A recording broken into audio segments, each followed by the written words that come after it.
কলেজে ৭৫ বছর পূর্তি অনুষ্ঠানে আজকে এখানে উপস্থিত আমাদের এই কলেজের মাননীয় অধ্যক্ষ প্রফেসর হিলালউদ্দিন লস্কর মহাশয়, এখানে উপস্থিত গভর্নিং বডির মাননীয় সভাপতি প্রফেসর দেবতোষ চক্রবর্তী মহাশয়, এডিসি জে লান্থাসা মহাশয়া, এখানে উপস্থিত সমাজসেবী শ্রী স্বপন ভট্টাচার্য মহাশয়, শ্রী ভগবান সারদা মহাশয়, শ্রী সন্দীপন পাল মহাশয়, ডক্টর মণিধন সিং মহাশয়, শ্রী রামভদ্র চক্রবর্তী মহাশয় সহ এখানে উপস্থিত এই কলেজের আমাদের উপস্থিত হয়েছে আমাদের আলগাপুর সমষ্টির সম্মানিত বিধায়ক শ্রী নিজামুদ্দিন চৌধুরী মহাশয়, এই কলেজের অধ্যাপক অধ্যাপিকাগণ, অশিক্ষক কর্মচারীগণ, এখানে উপস্থিত এই কলেজের প্রাক্তনীরা, ছাত্রছাত্রী যারা আছেন, আজকের দিনে উপস্থিত ছাত্রছাত্রী সহ সুধী মণ্ডলী, সাংবাদিক বন্ধুগণ, সবাইকে আমার শ্রদ্ধা নমস্কার জানাচ্ছি। ঠিক আজকে থেকে ৭৫ বছর পূর্বে আজকের দিনে এই কলেজের স্থাপনা হয়েছিল, আর সেই ব্যক্তিরা যারা চিন্তা করেছিলেন যে আমাদের এই হাইলাকান্দিতে একটা কলেজের প্রয়োজন আছে, শ্রীকৃষ্ণ সারদা যিনি ছিলেন, ওনার পরিবারের যা লোকগুলো ছিলেন, তারা আর্থিক সাহায্যের মাধ্যমে এই কলেজের বিল্ডিং নির্মাণে সেই সময় সহায়তা করেছিলেন। শ্রী প্রতাপনাথ যিনি সেই সময় ৮ বিঘা জমি দান করেছিলেন, আর সেই সময়ে যিনি প্রথম অধ্যক্ষ হিসাবে, প্রতিষ্ঠাতা অধ্যক্ষ হিসাবে শিশির কর শাস্ত্রী মহাশয়, তাদের পরিবারবর্গ এবং তারা যারা এই উদ্যোগ নিয়েছিলেন তাদের প্রতি আমরা শ্রদ্ধা নিবেদন করছি যে তাদের উদ্যোগে আমরা সেই সময় ৭৫ বছর আগে একটা চিন্তা করা হয়েছিল যে আমাদের এখানে একটা কলেজ হওয়ার প্রয়োজন আছে। আমরা জানি যে বরাক উপত্যকায়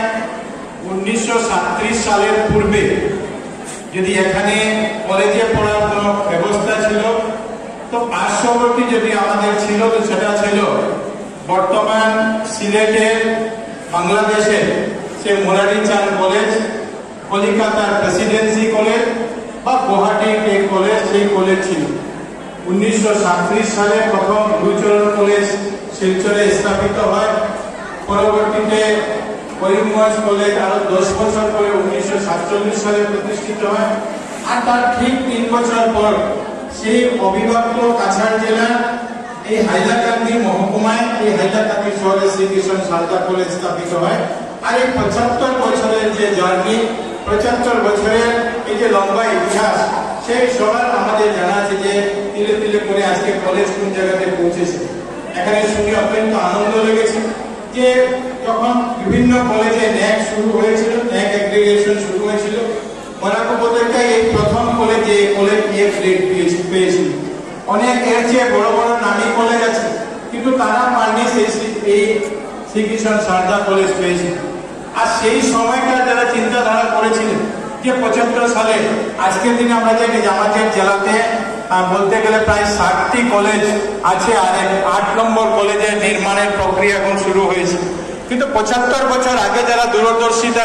দূরদর্শী ব্যক্তিরা ছিলেন যে আমাদের এখানকার কলেজের প্রয়োজন আছে, সেই যে চিন্তাধারা নিয়ে তারা সেই আজকের দিনে ১৮ সেপ্টেম্বর ১৯৫০ সালে শুরু করেছিলেন। তাদের মহৎ উদ্দেশ্যের জন্য আমরা বিভিন্ন সময় কলেজ, সেটা ন্যাকের এগ্রিগেশন হোক বা বিভিন্ন জায়গায় যে সফলতা, সেই সফলতা এগিয়ে গেছে। আজকের দিনে যারা এই কলেজে বিভিন্ন সময়ে যারা শিক্ষাদান করেছেন, অধ্যাপক অধ্যাপিকা থেকে শুরু করে যারাই, তাদের সবার প্রতি শ্রদ্ধা নিবেদন করছি। এবং আজকের দিনে যারা এই কলেজে শিক্ষাদান করছেন তাদের প্রতি আমি আমার সম্মান জানাচ্ছি, তাদের প্রতি শ্রদ্ধা জানাচ্ছি যে আগামী দিনে এই একটা কলেজ যার ৭৫ বছর কম না, সাধারণ বিষয় না, একটা ৭৫ বছর পূর্ণ করে, তো তো সেই 75 বছরে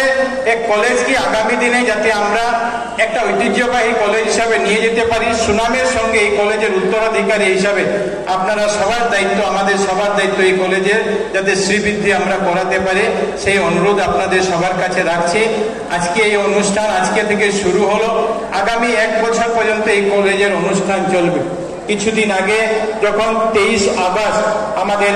আসামের মাননীয় মুখ্যমন্ত্রী ডক্টর হিমন্ত বিশ্ব শর্মা মহাশয় হাইলাকান্দিতে এসেছিলেন, তা আপনাদের কলেজের অধ্যক্ষ সহ অন্যান্যরা ওনার সঙ্গে দেখা করে কলেজে আজকের অনুষ্ঠানে উপস্থিত থাকার জন্য অনুরোধ করেছিলেন। মাননীয় মুখ্যমন্ত্রী মহাশয় সেই আমাদের কলেজের অধ্যক্ষ বা অন্যান্য যারা ছিলেন সবার সম্মুখে উনি কথা দিয়েছেন যে কলেজের অনুষ্ঠান যেহেতু 1 বছর চলবে, আমি আগামীতে এই কলেজে উনি আসবেন বলে উনি কথা দিয়েছেন, এবং আমার বিশ্বাস যে আগামী দিনে একদিন আমরা মাননীয় মুখ্যমন্ত্রীকে আমরা কলেজে নিয়ে আসব। সঙ্গে সঙ্গে আজকের এই অনুষ্ঠানে উপস্থিত থাকার কথা ছিল, কনসেন্টও দিয়েছিলেন আমাদের আসামের মাননীয় শিক্ষামন্ত্রী ডক্টর রনোজ পেগু মহাশয়, কিন্তু আগামীকালকে আসামের 126টা বিধানসভায় আমাদের অরুণোদয় 3.0 লঞ্চিং অনুষ্ঠান আছে। আর মুখ্যমন্ত্রী মহাশয় সবাইকে নিজের নিজের বিধানসভা কেন্দ্রে থাকার জন্য বলেছেন। সকাল 11 থেকে অনুষ্ঠান শুরু হবে। মাননীয় শিক্ষামন্ত্রী যে বিধানসভা সেটা হলো ধেমাজি, এখানে এসে আগামীকালকে ধেমাজি পৌঁছা সম্ভব হবে না, কারণ ফ্লাইটের যে শিডিউল সেটা পারমিট করে না। তো সেই জন্য উনি বলেছেন যে উনিও এই কলেজের আগামী